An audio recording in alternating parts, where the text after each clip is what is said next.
उसके बाद सिद्धि माँ के जब द्वार खुले, हम गए, मैंने उनसे आज्ञा मांगी और आज्ञा मांगने के बाद मैंने उनको वही भजन सुनाया जो भजन मैंने बाबा जी को स्वप्न में सुनाया था।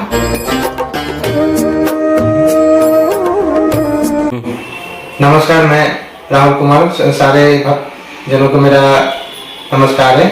मेरे साथ जुड़ी हैं आंटी जी, डॉक्टर सीमा दीक्षित जी, आगरा से आई हैं। बाबा के श्री चरणों में शत शत नमन, उनको मेरा सादर प्रणाम।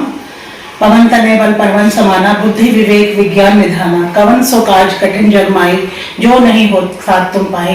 सिर्फ एक छोटी सी कथा है। 18 साल पहले दैनिक जागरण पढ़कर कैची धाम के मंदिरों का जब मैंने दृश्य देखा तो प्रार्थना की और अचानक एक दिन नैनीताल आई। कौसानी के रास्ते में मैं बाबा जी के श्री चरणों में प्रणाम करने के लिए उतरी और 2 पुस्तकें खरीदी, अलौकिक यथार्थ और अनंत कथा अमृत। 2 पुस्तकें लेकर पढ़कर और मैं अपने आगरा वापस चली गई और बस बाबा ने वहीं से लीला शुरू कर दी। मेरे पति का ट्रांसफर मथुरा वृंदावन कर दिया। वहां मथुरा वृंदावन में बाबा के दर्शनों को वहां भी आश्रम में जाना होता रहा। अचानक ही मेरे पति की बहुत ज्यादा तबीयत खराब होने लगी और उनका पैर का सीरियस ऑपरेशन हुआ। मैं चाहती थी कि वो वापस आगरा आ जाएं, लेकिन ट्रांसफर पर चूंकि वो 22 साल बाद प्रमोशन पर गए थे तो सभी ने मना कर दिया, गवर्नमेंट ने, कि आपको नहीं भेजा जा सकता आगरा। लेकिन उनको बेहद तकलीफ थी। एक दिन बहुत करुणा भाव से आंखों में आंसू लेकर मैं रात को सो गई। अचानक ही मैंने देखा कि बाबा जी बैठे हुए हैं और वो एक मंच पर बैठे हैं और भक्त लोग नीचे हैं। वो उतर कर आए और उन्होंने मेरे कंधे पर हाथ रखा और उसको थपथपाया जैसे सांत्वना दे रहे हैं। उस दृश्य को देखते ही मैं ये समझ गई कि अब मेरे कष्ट दूर होने वाले हैं। आप यकीन जानिए, अगले दिन सुबह मैं चाय पी रही थी, अचानक ही लखनऊ से टेलीफोन आया कि आपका कार्य हो गया है, आप अपने ट्रांसफर ऑर्डर ले जाएं।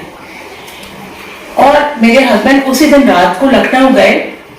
जब वो वापस आकर अपनी वॉल्वो में शाम को वापस आगरा के लिए चले तो एक साधु वहां आए महाराज और वो बोले कि बच्चा हमको तो दूध पिला, और उन्होंने पिला दिया। अभी भी कोई बात नहीं थी और आए। लेकिन मैं ये नहीं समझ पाई, मैंने गांव का दृश्य देखा था, कोई धूल सी उड़ रही थी। फिलहाल हम घर आ गए और उसके बाद हम वृंदावन, हमने सोचा हम आश्रम में दर्शन करने के लिए जाएं। हम वहां पर दर्शन करने के लिए पहुंचे तो वहां सिद्धि माँ आई हुई थी, उनके भी दर्शन करने का सौभाग्य मुझे मिला। तो वहां बाहर बैठे हुए लोगों ने पूछा आप कहाँ से आई हैं और कैसे आई। तो मैंने हंस के जवाब दिया कि मैंने एक दिन स्वप्न में 16 तारीख की रात को बाबा जी को एक गांव जैसी जगह पर बैठे हुए देखा था और उन्होंने मुझे सांत्वना दी है। जो भजन उन्हें सुनाया था मैं सिद्धि माँ को सुनाना चाहती हूँ। तो उन्होंने कहा बाबा जी का तो निर्माण सन 1973 में हो गया है। मैंने कहा नहीं, वो साक्षात आए थे।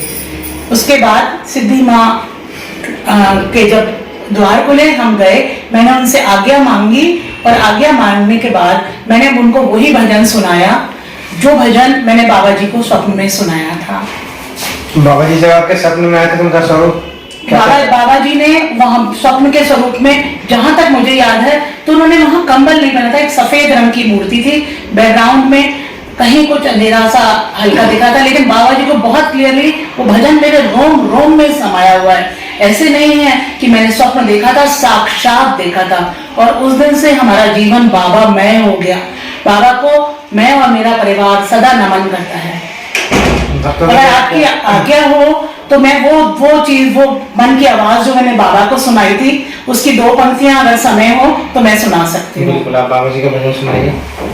जो मैंने बाबा जी को और सिद्धि माँ दोनों को सुनाया है वो सुनाती हूँ। ऐसी करी गुरुदेव कृपा, मेरे मोह का बंधन तोड़ दिया।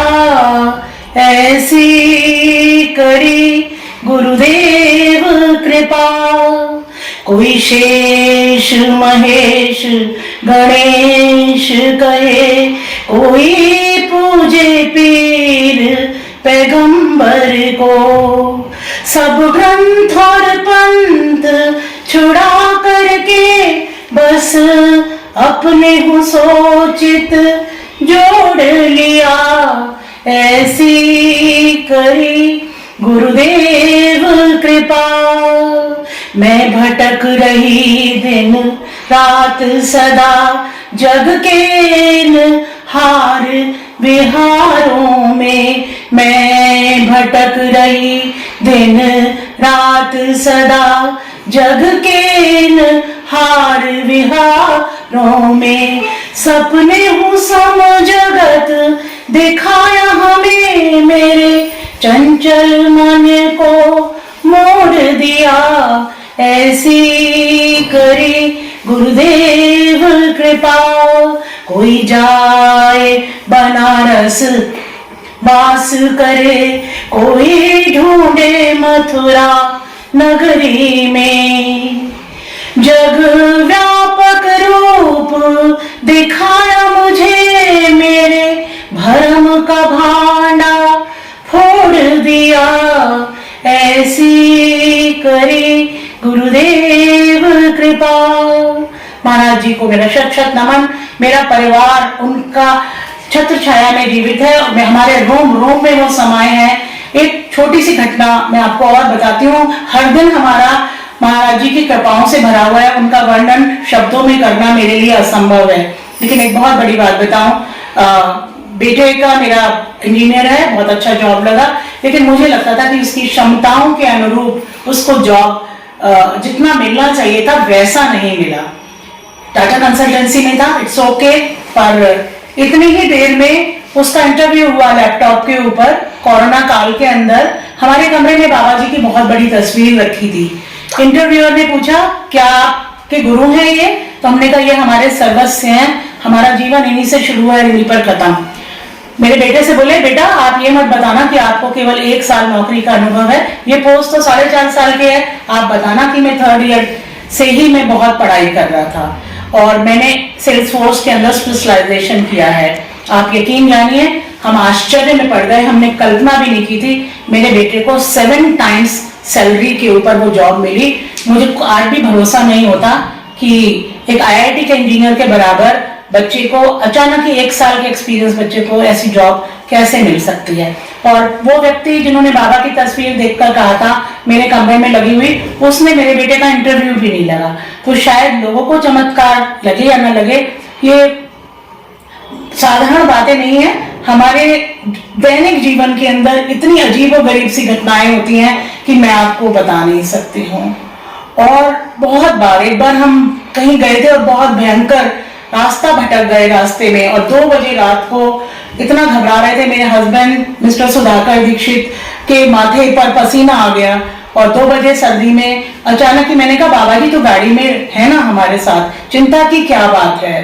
और देखा, मेरे हस्बैंड कहते हैं, मैं इस इलाके में 20-25 साल पहले आया था, एक छोटा लड़का राजू था, उसे जानता था और तो किसी को नहीं जानता। अचानक ही 2 बजे रात को देखा, एक दरवाजा खुला और इतनी जोर से वो राजू बाहर निकला और चिल्लाया और बोला, भाई साहब आप कहाँ जा रहे हैं? अचानक ही हमने गाड़ी रोकी और कहा, अरे वो ज्वेलर्स थे, तो उन्होंने, उनके यहाँ तो शाम 7 बजे ही ताले लग जाते हैं। लेकिन मैंने देखा, पूछा कि राजू भाई आप बाहर कैसे आ गए?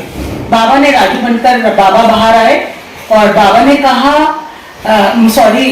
राजू ने कहा, मेरे घर कुछ मेहमान आए थे, बाहर छोड़ने के लिए आया था। जिस व्यक्ति को हमने 25 साल पहले देखा था, वो व्यक्ति अचानक रात को 2 बजे हमको सड़क पर मिला। उसने हमें तसल्ली दी, बाहर का रास्ता भटका हुआ बताया, हम लोग फिर अपने घर आए। तो ये तो ऐसी अनगिनत घटनाओं से है, जहां बार बार हमारा घर सुगंध से महक जाता है, बार बार स्वप्न में आते हैं।